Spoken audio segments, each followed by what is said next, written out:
We're joined by counter-terror expert and advisor Gadi Adelman. Gadi, thanks for being with us. Police in Australia, Gadi, say that Somali man who went on a stabbing rampage in Melbourne and drove a car packed with gas cylinders, which then caught fire, that they're seeing this as a terrorist attack. What do you make of it?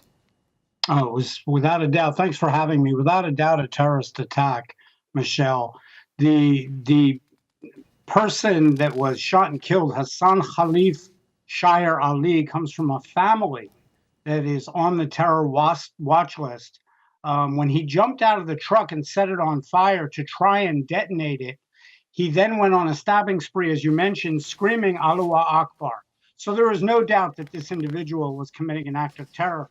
People need to realize throughout most of the world, unlike the United States, when writing the date, today would be 9/11 in Australia because they put the day, then the month, then the year. So there's also that little aspect of it because dates are very important when it comes to terrorism. It's interesting, Gadi, that Islamic State has claimed responsibility, saying through its propaganda arm that he was an Islamic State fighter, but it provided no evidence to back this claim. Do you think that he was inspired by ISIS? His brother, who's currently awaiting trial for another attack that he had planned, if you recall, in Federation Square for New Year's Eve of this past year, his brother is actually awaiting trial for a mass attack at Federation Square during New Year's Eve. He was actually inspired and claimed to be Al-Qaeda. So it would not be unusual, given the amount of propaganda that is on the internet right now, that his brother was inspired by ISIS. And we need to stop using these terms like lone wolf. All he had to do was watch some videos, talk to his brother, think about what his brother had done. I mean, these people are radicalized. He himself was on a watch list of about 300 people. Gadi, is it disturbing then that police weren't monitoring him more closely?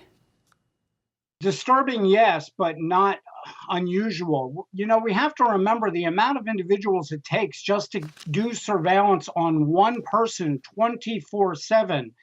It would take so many people. You've got 300 people in Melbourne alone that are on this watch list. So in order to, they just don't have the manpower to do it. Right. Unfortunately, they just do not have the manpower. And this is the same problem we see throughout the world when it comes to counterterrorism. Yeah, can't monitor everyone, I guess. Gadi, Australia has been the target of around a dozen Islamic terror plots in recent years. Some were foiled, others were successfully, but fortunately, none were very sophisticated or caused any mass casualties. Why is Australia a target? Australia is a target just like any other Western nation. And in this particular case, if you read ISIS's statement on the fact that he was one of their soldiers, they specifically stated that he did this to go after people that were involved with the coalition in Afghanistan. So you have to remember that any Western nation that's involved in any counterterrorism is going to be, on their target list. Gadi, thank you so much, counter-terror expert and advisor. Gadi Adelman, Thank you, Michelle. Appreciate it.